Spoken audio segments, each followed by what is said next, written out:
ডিসেম্বরেই শেখ হাসিনা ফিরছেন। প্রথমবারের মতো সরাসরি টেলিফোনে সাক্ষাৎকার দেয়া রয়টার্সের যে বক্তব্য, সেই বক্তব্য নিয়ে বাংলাদেশ তোলপাড় হয়েছে। গতকালকে বিকেলের পরে যখন রয়টার্স এই সাক্ষাৎকারটা প্রকাশ করে, তারপর থেকে রাত পর্যন্ত আমরা দেখেছি পৃথিবীর প্রায় সমস্ত গণমাধ্যমে এই খবর প্রকাশিত হয়েছে। বাংলাদেশের প্রায় সমস্ত গণমাধ্যমে এটা প্রকাশ করা হয়েছে রয়টার্সের উদ্ধৃতি দিয়ে। সেখানে আবার সরকারের নির্দেশনাও জারি করা হয়েছে যে শেখ হাসিনার বক্তব্য, বিবৃতি, সাক্ষাৎকার এগুলো প্রকাশ করা যাবে না। এরই মাঝে বিবিসি বাংলা তারা ওই খবর প্রকাশের পাশাপাশি একটা স্পেশাল নিউজ করেছে। সেটা হচ্ছে শেখ হাসিনার এই বক্তব্য, তিনি ডিসেম্বরে ফিরছেন এবং উইথ নেতা কর্মী, তার বেশিরভাগ নেতাদের নিয়ে একসাথে ফিরছেন, একসাথে আদালতে আত্মসমর্পণ করবেন, এই ঘোষণা রয়টার্স প্রকাশ করেছে। রয়টার্স দাবি করেছে যে টেলিফোনে এই কথা শেখ হাসিনা তাদেরকে বলেছেন। ভালো কথা, কিন্তু এই বক্তব্যের প্রেক্ষিতে বিএনপি কি ভাবছে, জামাত কি ভাবছে, এনসিপি কি ভাবছে, এটা তো আমাদের আগ্রহের কেন্দ্রবিন্দুতে থাকার কথা। এবং সেই আগ্রহটা বুঝে বিবিসি বাংলা দারুণ একটা প্রতিবেদন তৈরি করেছে, যেখানে তারা বিএনপি, জামাত, এনসিপি তিন পক্ষের সঙ্গেই কথা বলেছে। শেখ হাসিনার ডিসেম্বরে ফেরার ব্যাপারে যে বক্তব্য, সেই বক্তব্য কিভাবে দেখছে এই তিন দল, অন্য দল, অন্য নেতারাও তো নিশ্চয়ই ভাবছেন। বিশেষ করে এই তিন দল সাম্প্রতিক সময়ে সব থেকে আলোচনার মধ্যেই তো আছে এই তিন দল। এই তিন দল কি ভাবছে? তিন দলের অন্তত তিনজন নেতার বেশি, বিএনপির একজন মন্ত্রী এবং মন্ত্রী সমমর্যাদার প্রধানমন্ত্রীর একজন উপদেষ্টা, দুইজনের সঙ্গে কথা বলেছে বিবিসি। জামাতের সেক্রেটারি জেনারেলের সঙ্গে কথা বলেছে, এনসিপির আহ্বায়কের সঙ্গে কথা বলেছে এবং জামাতের আমির পৃথকভাবে আবার আরেকটা মন্তব্যও করেছেন। চলুন একটু জেনে দেখি শেখ হাসিনার ডিসেম্বরে ফেরাকে বিএনপি, জামাত, এনসিপি ওয়েলকাম করছে নাকি তাদের মধ্যে এক ধরনের অস্থিরতা কাজ করছে। সেই আলোচনাই করবে এই ভিডিওতে। থাকবেন পলিটিক্স টিভির নিয়মিত আয়োজনে।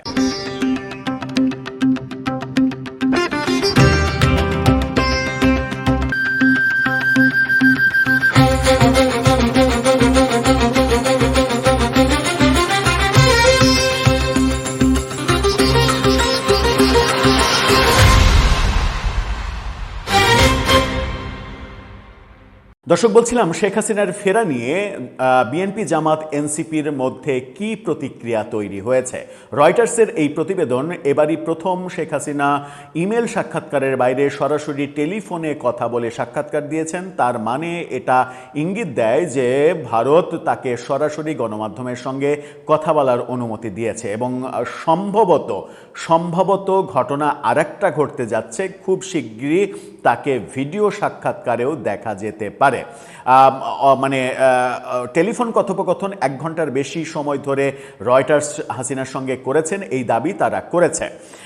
এই দাবি যখন করেছে, তার মানে হচ্ছে এ যাবৎকালে শেখ হাসিনার যত সাক্ষাৎকার প্রকাশিত হয়েছে, প্রথম বোমা ফাটানো সাক্ষাৎকারটা অবশ্য রয়টার্সেই প্রকাশিত হয়েছিল, যেটাকে কেন্দ্র করে আমরা দেখেছি পৃথিবীর তাবৎ গণমাধ্যম খবর করেছিল। রয়টার্স যখন দ্বিতীয়বারের মতো সাক্ষাৎকার প্রকাশ করলো, তখন আর ইমেলে না, তখন সরাসরি টেলিফোন আলাপ করেছে তারা। এবং সেই বক্তব্য, শেখ হাসিনা ডিসেম্বরের মধ্যেই ফিরবেন, নেতাদের নিয়ে ফিরবেন, সেই বক্তব্য নিয়ে বিএনপি, জামাত, এনসিপির অবস্থানটা কি? বিবিসি কি বলছে দেখুন শিরোনামটা। শেখ হাসিনার দেশে ফেরার বক্তব্য নিয়ে যা বলছে বিএনপি, জামাত, এনসিপি। সেখানে বলা হচ্ছে যে বিশেষ করে দেশটির বর্তমান রাজনীতিতে প্রভাবশালী 3টি দলের নেতাদের সঙ্গে কথা বললে তাদের প্রতিক্রিয়া তারা জানিয়েছেন। তাতে মূলত শেখ হাসিনার বিরুদ্ধে বিচার বা আইন আদালতের কথা তারা বলছেন। একই সঙ্গে আওয়ামী লীগকে পুনর্বাসনের চেষ্টার পাল্টাপাল্টি অভিযোগ এবং ষড়যন্ত্রের কথাও এসেছে। বিএনপি এবং জামাত তারা পাল্টাপাল্টি অভিযোগ করছে যে শেখ হাসিনাকে ফেরানোর পেছনে ষড়যন্ত্র আছে। বিএনপি বলছে জামাতের ষড়যন্ত্র আছে, জামাত বলছে বিএনপির ষড়যন্ত্র আছে। তাহলে শেখ হাসিনার সঙ্গে গোপন আঁতাত কারা করছে? এই দুই দল যখন পরস্পর বিরোধী কথা বলছে।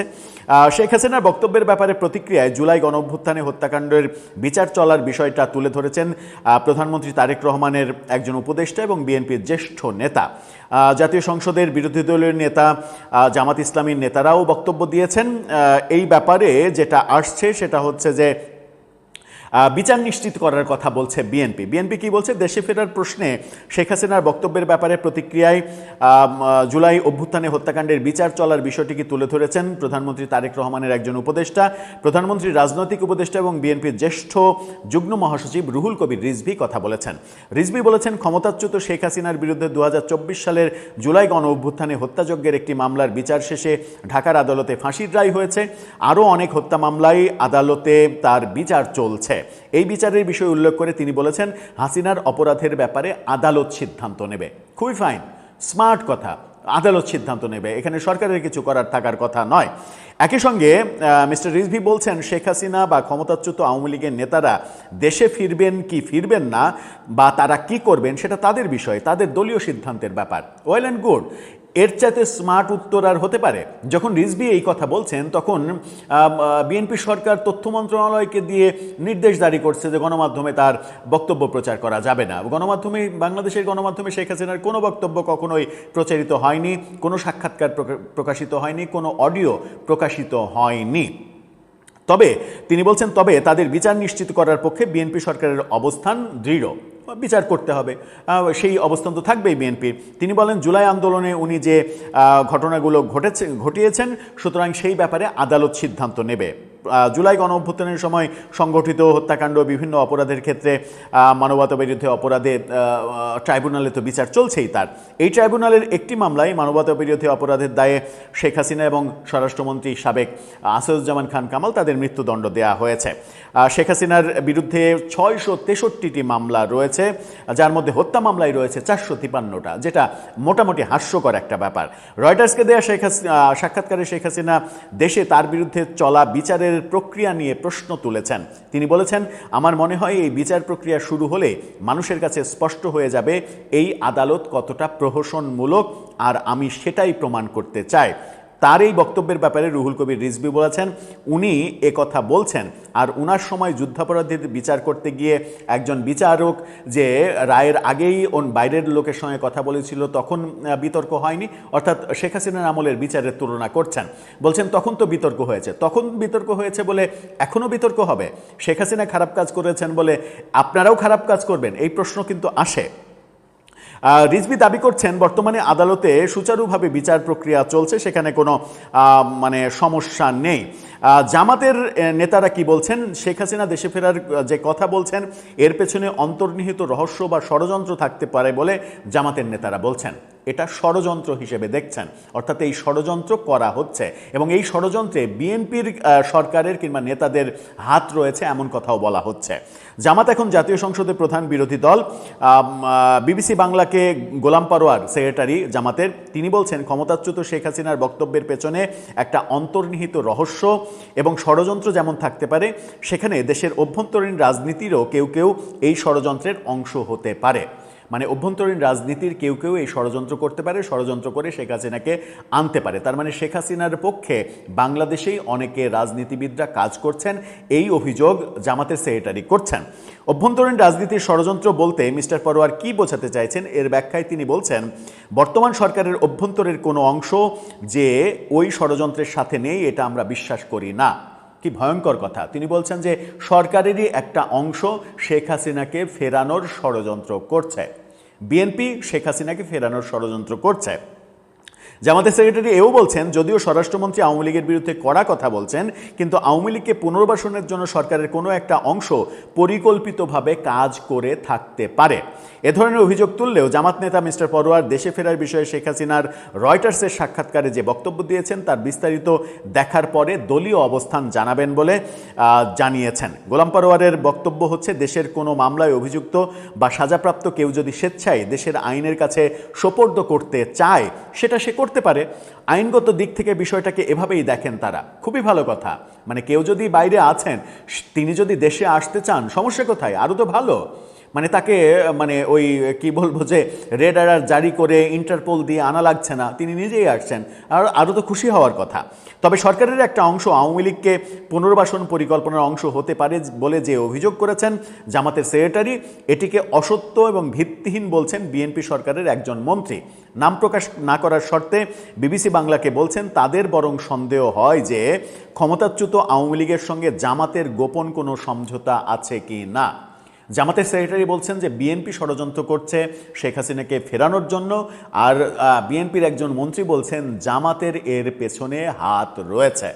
কি ভয়ঙ্কর কথা! তার মানে বিএনপি এবং জামাতের মধ্যেই একটা ক্ল্যাশ শেখ হাসিনার এই ফেরার ইস্যুতে রয়েছে। ফিরলে তাহলে কোন পরিস্থিতির দিকে যাবে সেটা খুব সহজেই অনুমান করা যায়। আর এনসিপির আহ্বায়ক নাহিদ ইসলাম তিনি বলছেন যে শেখ হাসিনা ফিরছে, ফাঁসির রায় মানে শেখ হাসিনা যদি দেশে ফিরে কেবলমাত্র ফিরবে ফাঁসির রায় কার্যকর করার জন্য, ফলে সেটার জন্য আমরাও চাই যে ফাঁসির রায় কার্যকর হোক। শেখ হাসিনা সহ অন্য যাদের বিরুদ্ধেই এই রায় হয়েছে, ফাঁসির রায়ে দণ্ডিত আসামি হওয়ায় শেখ হাসিনা সাক্ষাৎকার দেওয়ার এখতিয়ার রাখেন না বলেও মানে নাহিদ ইসলাম বলছেন। ভালো কথা।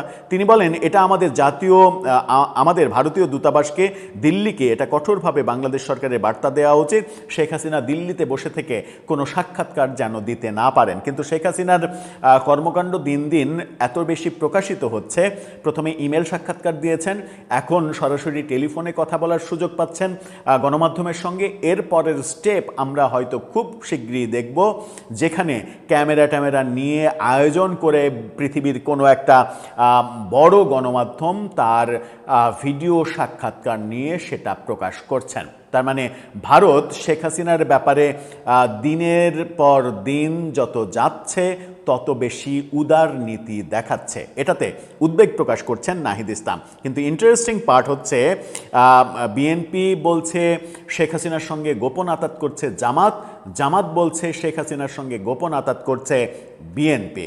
এনসিপি অবশ্য এই কথা বলছে না। এই কথা যখন পরস্পর বিরোধী কথা হচ্ছে তখন জামাতের আমির কি বলছে দেখুন, এই শিরোনামটা দেখে নিন। তিনি বলছেন দেশ ছাড়বেন না বলেও গেছেন, এবারও আসবেন না। অর্থাৎ জামাত আমির বলছেন যে শেখ হাসিনা দেশে থাকতে বলেছেন যে দেশ ছেড়ে কোথাও যাব না, পালাবো না, কিন্তু তিনি চলে গেছেন।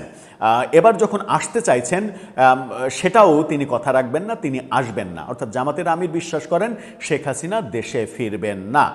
এরকম আলোচনা পর্যালোচনা, এটাই তো রাজনীতির সৌন্দর্য। এই আলোচনা পর্যালোচনাগুলো হবে, এটাই স্বাভাবিক। কিন্তু এর মাঝে যদি বিধিনিষেধ জারি করা হয়, দেশের গণমাধ্যমের এক ধরনের মুখ চেপে ধরার চেষ্টা করা হয়, যেটা ইউনূস সরকারের আমলে হয়েছিল বলে অভিযোগ করা হয়েছে। বিএনপি যেহেতু গণতান্ত্রিক সরকার, গণতন্ত্রে বিশ্বাস করে, বহুদলীয় গণতন্ত্রে বিশ্বাস করে, বিএনপি বিশ্বাস করে যে বঙ্গবন্ধু তার আমলে 4টি পত্রিকা রেখে বাকি সব পত্রিকা বন্ধ করে দিয়েছিল, সেটা ঠিক করেননি তিনি। এটা যদি বিএনপির বিশ্বাস হয় তাহলে বিএনপির উচিত গণমাধ্যমকে কেন্দ্র করে যে সকল নির্দেশনা জারি করা হচ্ছে তাদের সরকারের আমলে, সেই ব্যাপারগুলো থেকে নিজেদেরকে বিরত রাখা। কারণ একই কর্মকাণ্ড আওয়ামী লীগ সরকার করেছে, তারেক রহমানের বিরুদ্ধে করেছে, কিন্তু সেটা তাদের জন্য মঙ্গলজনক হয়নি। 2024-এর 5 আগস্টের পরাজয় বরণ করতে হয়েছিল তাদেরকে। দর্শক, আপনার ভাবনা কি? এই যে শেখ হাসিনার ফেরা, এখানে বিএনপির ইনভলভমেন্টস আছে, সরকারের ইনভলভমেন্টস আছে, নাকি জামাতের সঙ্গে আওয়ামী লীগ গোপন আতাত করছে, নাকি এরা একে অপরকে কাবু করার জন্য এই ধরনের ন্যারেটিভ তৈরি করছেন? আপনার মতামত জানিয়ে লিখতে পারেন আমাদের কমেন্ট বক্সে।